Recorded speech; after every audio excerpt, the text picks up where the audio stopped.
YCP నేత అంబటి రాంబాబును పోలీసులు గుంటూరుకు తీసుకొచ్చారు. పీటీ వారెంట్పై విచారణ కోసం అంబటిని కోర్టులో హాజరుపరిచారు. 2023లో సంక్రాంతి సంబరాలకు అక్రమ వసూళ్లకు రాంబాబు పాల్పడ్డారని ఉమ్మడి గుంటూరు జిల్లా జనసేన అధ్యక్షుడు గాదె వెంకటేశ్వరరావు ఫిర్యాదు మేరకు కేసు నమోదైంది. పెన్షన్ లబ్ధిదారుల నుంచి 200 మినహాయించుకుని వారికి లక్కీ డ్రా టికెట్లు ఇచ్చినటువంటి కేసులో అంబటికి పీటీ వారెంట్ జారీ అయింది. దీంతో గత ప్రభుత్వ హయాంలోనే సత్తెనపల్లి పోలీస్ స్టేషన్లో అంబటి మీద కేసు నమోదైంది.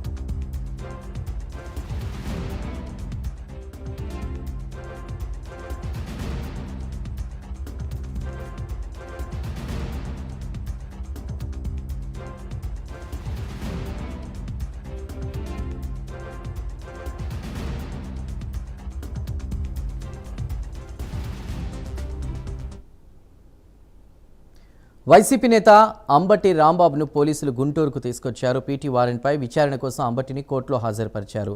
వివరాలు అందించడానికి మా ప్రతినిధి రవికృష్ణ కోర్టు ప్రాంగణం నుంచి సిద్ధంగా ఉన్నారు. రవికృష్ణ, రవి, కొద్దిసేపటి క్రితమే అంబటి రాంబాబు సీనియర్ నేత మాజీ మంత్రి అయినటువంటి అంబటి రాంబాబుని అయితే గుంటూరు కోర్టుకు తరలించడం జరిగింది. ప్రధానంగా కూడా ఏదైతే సత్తెనపల్లికి సంబంధించి సత్తెనపల్లిలో కాన్స్టిట్యున్సీలో ఆయన 2023లో అయితే మాత్రం ఈ సంక్రాంతి సంబరాలు కార్యక్రమాన్ని నిర్వహించారు. ఈ సంక్రాంతి సంబరాల కార్యక్రమం నిర్వహించే సందర్భంలో లక్కీ డ్రిప్ డ్రా తీసుకొని ఆయన అయితే మాత్రం దాంట్లో లక్కీ అనే లాటరీ ఒక దాన్ని అయితే ఇంట్రడ్యూస్ చేశారు. ఆ ఇంట్రడ్యూస్కి సంబంధించి ప్రధానంగా కూడా ఎవరైతే ఈ పెన్షన్ తీసుకునేటువంటి సంక్షేమ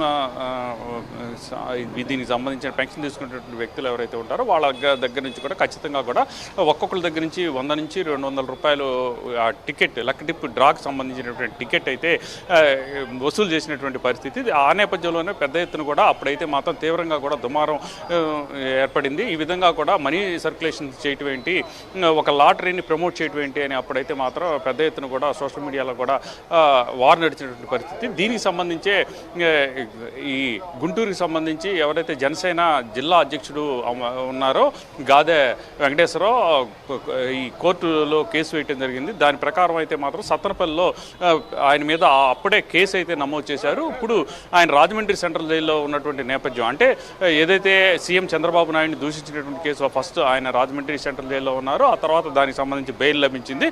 ఆ తర్వాత లభించిన తర్వాత ముందే ఇక్కడ నగరంపాలెం స్టేషన్కి ఈ పట్టాపురం స్టేషన్కి సంబంధించి అక్కడైతే మాత్రం ఇది ఏదైతే మెడికల్ కాలేజీకి సంబంధించిన ప్రైవేటీకరణకు సంబంధించినటువంటి వ్యవహారం ఏదైతే ఉందో దాంట్లో ఆయన ఈ నిరసన కార్యక్రమం చేస్తూ పోలీసులతో అబ్యూజివ్ లాంగ్వేజ్ మాట్లాడితే కాకుండా కూడా వాళ్ళని విధులకు ఆటంకం కలిగించారని చెప్పి ఆ రోజుల్లో కేసు నమోదు చేశారు. దానికి సంబంధించి మొన్న రిమాండ్ కూడా విధించారు. దీనికి సంబంధించి నిన్నైతే మాత్రం పోలీసుల మీద ఆయన చేసినటువంటి ఏదైతే ఆయన చేసినటువంటి ఆరోపణలు కానివ్వండి, అదేవిధంగా ఆ రోజు వాళ్ళు విధులు అడ్డుకున్న దాంట్లో బెయిల్ అయితే లభించింది. ఇక ఆయన ఈరోజు జైలు నుంచి రాజమండ్రి సెంట్రల్ జైలు నుంచి విడుదలవుతారని అందరూ భావించారు. కానీ ఇప్పుడు ప్రజెంట్ అయితే మాత్రం నిన్న నైట్ అయితే మాత్రం పీటీ వారెంట్ ఏదైతే సత్తెనపల్లికి సంబంధించి లాటరీకి సంబంధించినటువంటి అంశం ఏదైతే ఉందో దాని మీద నమోదైన కేసుకు సంబంధించి ఆయన మీద కేసు అయితే పీటీ వారెంట్ ద్వారా ఆయన అయితే మాత్రం రాజమండ్రి సెంట్రల్ జైలు నుంచి ప్రజెంట్ గుంటూరు కోర్టుకు అయితే తరలించారు. ఆయన మీద ఐపీసీ 420 506 109 267తో పాటు కదా మనీ సర్క్యులేషన్కి సంబంధించినటువంటి యాక్ట్స్ అన్నీ కూడా నమోదైనటువంటి నేపథ్యం. అయితే 420 506 అనేవి నాన్ బెయిలబుల్ సెక్షన్స్ అయినటువంటి నేపథ్యంలో ఆయనకి బెయిల్ లభిస్తుందా రాదా అనేటువంటి ఒక ఆసక్తి అయితే నడుస్తున్నటువంటి పరిస్థితి. ప్రజెంట్ నేనైతే ఈ కోర్టు దగ్గర ఉన్నాను. కోర్టు దగ్గర ఆ పరిస్థితిని కనుక చూసుకున్నట్టయితే మాత్రం ఆయన వచ్చిన దగ్గర నుంచి కూడా ఏదైతే కోర్టుకి వచ్చినటువంటి పోలీసు వాహనంలో వచ్చినటువంటి నేపథ్యంలో ఆయన అయితే ఎక్కడా కూడా నిరాశగా అయితే కనపడలేదు.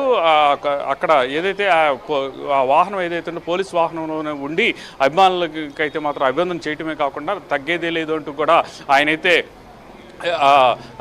ఏదైతే దీనికి సంబంధించి పుష్పలో అల్లు అర్జున్కి సంబంధించినటువంటి స్టైల్ ఏదైతే ఉంటుందో ఆ స్టైల్ని కూడా ఇమిటేట్ చేసి అక్కడ వచ్చినటువంటి కార్యకర్తలు ఎవరైతే ఉన్నారో వాళ్ళకి కొంత జోష్ నింపారనుకోవచ్చు. ప్రజెంట్ అయితే మాత్రం వైసీపీకి సంబంధించినటువంటి నాయకులు కార్యకర్తలు అయితే ఇక్కడికైతే మెల్లమెల్లగా చేరుకుంటున్నటువంటి పరిస్థితి. ఈ నేపథ్యంలోనే ఆయనకి బెయిల్ వస్తుందా రాదా అనే ఉత్కంఠ మాత్రం రేగింది. ప్రజెంట్ ఆయన సిచ్యువేషన్ మాత్రం వైసీపీ నేతలు అయితే మాత్రం కొంత ఆందోళన చెందుతున్నారు. ఏదైతే గతంలో రఘురామకృష్ణరాజుకు సంబంధించి ఎపిసోడ్ ఏ విధంగా అయితే కొనసాగిందో అదేవిధంగా కూడా ఈయనకి పరిస్థితి కూడా అలా అవుతుందా? ఇప్పటికే అనేక కేసులు 40 పైగా కేసులు ఏపీలో ఆయన మీద నమోదైనటువంటి నేపథ్యం. ఇటువంటి పరిస్థితుల్లో ఒక కేసు తర్వాత ఒక కేసు ఆయన మీద నమోదు చేయటం జరుగుతుందా అనే దాని మీద మాత్రం ఈ వైసీపీ నేతలు నాయకులు అయితే తర్జన భర్జన పడుతూ ఉన్నారు. కొద్దిసేపట్లోనే ఆయన్ని ప్రజెంట్ అయితే కోర్టులో హాజరుపరిచారు. కొద్దిసేపట్లోనే జడ్జి ముందు హాజరుపరుస్తారు. ఆ తర్వాత జడ్జి అయితే మాత్రం ఆయనకి బెయిల్ ఇస్తారా లేకపోతే రిమాండ్ విధిస్తారా అనేది తెలియాల్సిన పరిస్థితి అయితే ఉంది. రవికృష్ణ, మనం చూస్తున్న విజువల్స్లో గత వైఎస్ఆర్సీపీ హయాంలో కూడా అంబటి చాలా కీలక వ్యాఖ్యలు చేసుకుంటూ వచ్చారు కూటమికి సంబంధించి కూడా. ప్రస్తుతం మనం విజువల్స్లో చూసినా కూడా ఆయన తగ్గేదేలా అన్నట్టుగా కూడా ఆయన ఎక్స్ప్రెషన్స్ అవి అన్నీ కూడా ఉన్నాయి. మరి వైసీపీ వాళ్ళు ఇప్పుడు అక్కడ కోర్టు ప్రాంగణానికి ఎవరైనా చేరుకున్నారా? వాళ్ళేమంటున్నారు ఈ పీటీ వారెంట్కి సంబంధించి కూడా విడుదలవుతారని సంబరాలు చేసుకున్న వైసీపీ కార్యకర్తలు ప్రస్తుతం వాళ్ళ మాటలు ఎలా ఉన్నాయి? ఏం కామెంట్ చేస్తున్నారు? అంటే వైసీపీ కార్యకర్తలు అయితే మాత్రం నిన్న అయితే ఆయన విడుదలవుతున్నారని భావించారు. అదేవిధంగా కూడా వాళ్ళ ఇంటి దగ్గర అయితే సంబరాలు చేసుకున్నారు. ఒక పక్కన బాణసంచా పేల్చడంతో పాటుగా కూడా స్వీట్స్ కూడా పంపిణీ చేసుకున్నటువంటి పరిస్థితి అయితే కనపడింది. వెంటనే ఈ పీటీ వారెంట్ ఏదైతే ఈ లాటరీకి సంబంధించి ఈ పీటీ వారెంట్ జారీ అయింది అని తెలుసుకున్నటువంటి సందర్భంలో అయితే మాత్రం కొంత వాళ్ళు నిరాశకైతే గురయ్యారు. అదేవిధంగా కూడా వాళ్ళైతే రఘురామకృష్ణరాజు మాదిరిగానే అంబటి రాంబాబుని కూడా ఇబ్బంది పెట్టే పరిస్థితులు ఉన్నాయా అనేటువంటి ఆందోళన అయితే చెందుతూ ఉన్నారు. ప్రజెంట్ అక్కడికైతే వైసీపీకి సంబంధించిన నాయకులు అయితే రావడం జరిగింది. కీలక నాయకులు అయితే రాలేదు. ఎందుకంటే పోయినసారి గుంటూరు కోర్టుకి ఆయన ఏదైతే ఈ పట్టాపురం పోలీస్ స్టేషన్కి సంబంధించి అక్కడ పోలీసులతో దురుసుగా వ్యవహరించినటువంటి పరిస్థితులు ఉన్నాయో ఆ కేసుకు వచ్చినటువంటి సందర్భంలో బయటే నినాదాలు చేయటం జరిగింది. ఈ నినాదాలు చేయడంతో ఇదే విషయాన్ని కూడా జడ్జి కూడా స్పష్టం చేశారు. కోర్టుకి ముద్దాయిగా వచ్చినటువంటి సందర్భంలో ఇలా నినాదాలు చేయించుకోవడం సరికాదు అని అన్నారు. ఈ నేపథ్యంలోనే ప్రజెంట్ అయితే కీలకమైన నాయకులు ఎవరైతే రాలేదు. ఆయనకి హార్డ్ కోర్ అభిమానులు కొంతవరకు మాత్రమే ఇక్కడికి రావడం జరిగింది. వాళ్ళైతే మాత్రం కొంత సైలెన్స్గానే ఉన్నటువంటి పరిస్థితి అయితే కనపడుతుంది. అయితే వాళ్ళందరూ భావిస్తుంది ఏంటంటే ఈరోజు రిలీజ్ అవుతారనుకున్న నేపథ్యంలో మరొక కేసు పీటీ వారెంట్ ద్వారా వేయటం అనేది మాత్రం వాళ్ళు అయితే జీర్ణించుకోలేకపోతున్నటువంటి పరిస్థితి కనపడుతుంది. కాకపోతే మాత్రం ఆయన అక్కడికి వచ్చినప్పటికీ కూడా ప్రధానంగా ఆయన వచ్చిన తర్వాత కూడా ఎక్కడా కూడా ఆయన అయితే మాత్రం జోష్ తగ్గలేదు. అదేవిధంగా కూడా ఆయన ఎక్కడ కూడా బాధపడుతున్నట్టు కానీ లేకపోతే అలసటగా ఉన్నట్టుగా కానీ కనపడలేదు. అక్కడికి వచ్చినటువంటి ఆయన్ని విష్ చేయడానికి వచ్చినటువంటి ఎవరైతే అభిమానులు ఎవరైతే ఉన్నారో వాళ్ళందరిలో కూడా జోష్ నింపే విధంగా కూడా తగ్గేది లేదు అనుకుంటారు. ఏదైతే పుష్పలో అల్లు అర్జున్ స్టైల్ ఏదైతే ఉందో దాన్ని ఇమిటేట్ చేయడంతో తానైతే నిబ్బరంగా ఉన్నాను, మీరేం భయపడద్దు అనే ఒక సంకేతాన్ని అయితే తన క్యాడర్కి వైసీపీ నాయకులకు ఇచ్చినటువంటి పరిస్థితి అయితే కనపడింది. Right, Ravi Krishna. Thank you for the updates.